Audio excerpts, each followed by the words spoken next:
action. Hi, I'm Amanda and I have a patient here in need of trach care today.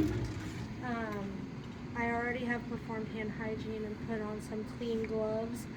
I have all my supplies here that I'm going to need for this procedure. My patient is already aware of what we are going to be doing. I'm actually going to go ahead and raise this a little bit along with my bed.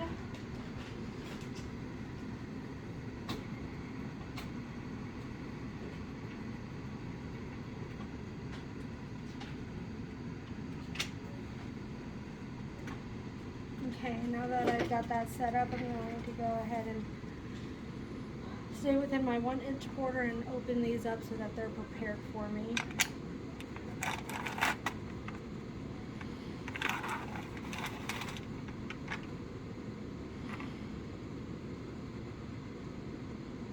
My patient has a disposable trach, so I have a new one here. If they had a reusable trach, I would also make sure that I had hydrogen peroxide, and I would use that to clean it along with my normal saline and a nylon brush.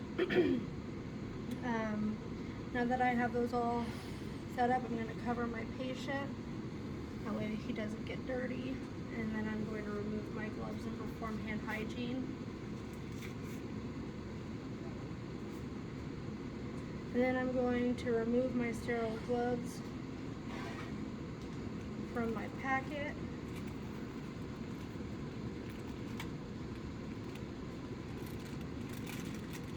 I'm going to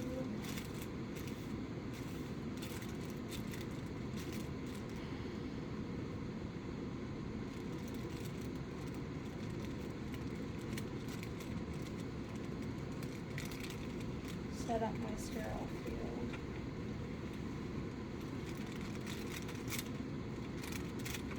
Staying within my 1-inch border.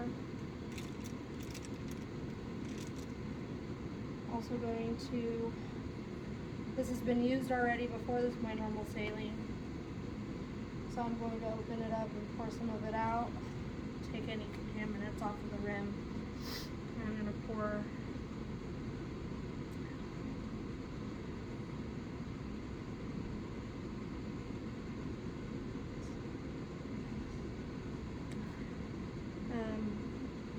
one of these should be empty, and pour that in there so that way we have a wet gauze. I'm going to don my dominant hand first.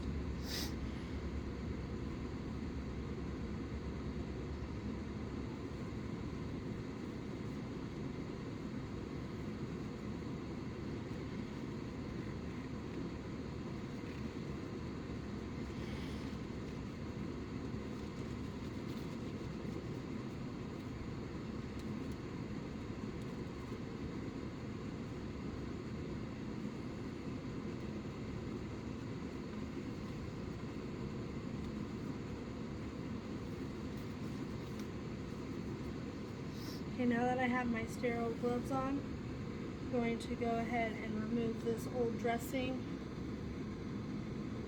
carefully.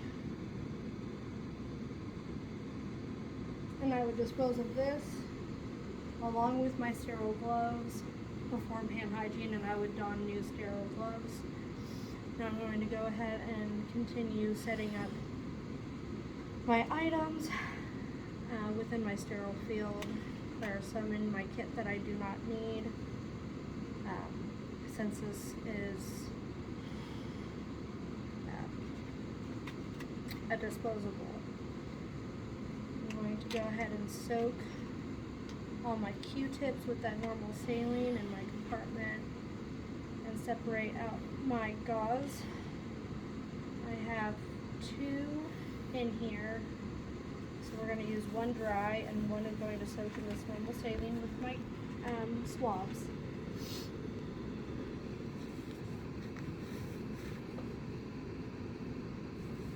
Now I'm going to go ahead with my non-dominant hand I'm going to commit it to removing his old trach out. With this old trach, I would just discard it, and with the brand new sterile trach, I would remove it with my dominant hand and follow the curvature and insert it. Make sure you lock it in place so that way it doesn't become dislodged. And then now that my non-dominant hand is non-sterile, I can't use it. So I'm going to go ahead and start with my dominant hand cleaning with my swabs. I'm going to go around the stoma under the face plate and around. And I'm not going to use it more than once.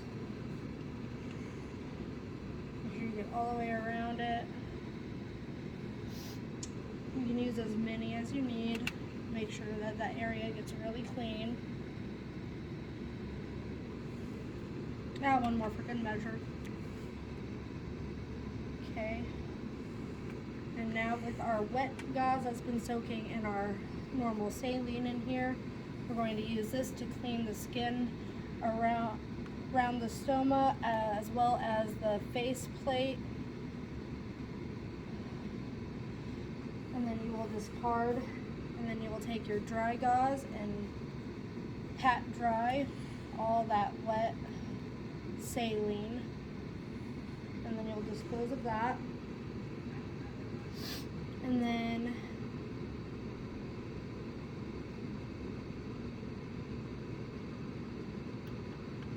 after that, since everything is clean now, I can go ahead and remove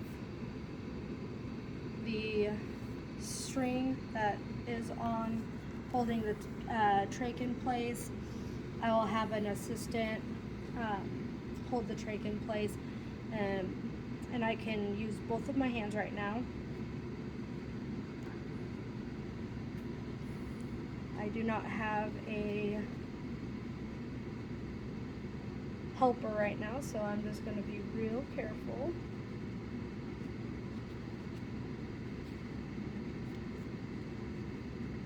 And this can be thrown away.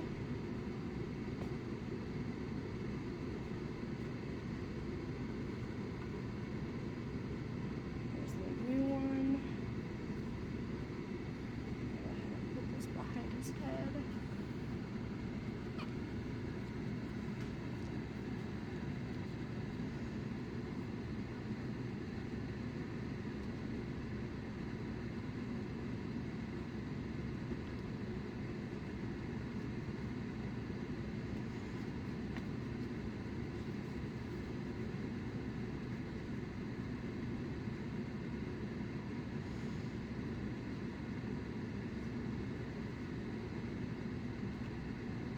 Then you'll secure it.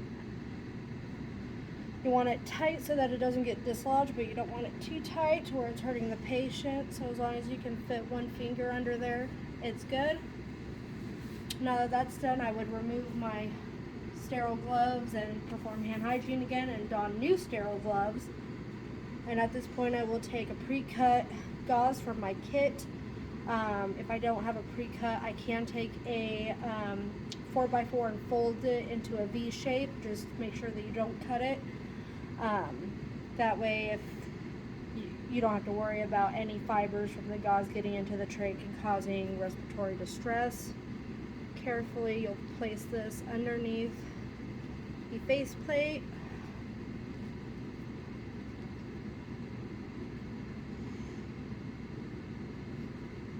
You want to make sure you get all the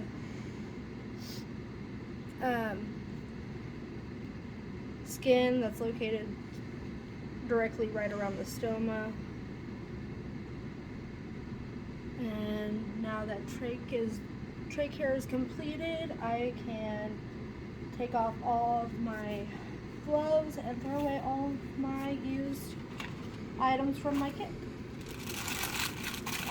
At this point, I would go ahead and get into my patient's record and document that the trach care was completed, the time that it started, and how the patient did, and any, pertinent information such as drainage, color, and so on. And that's it.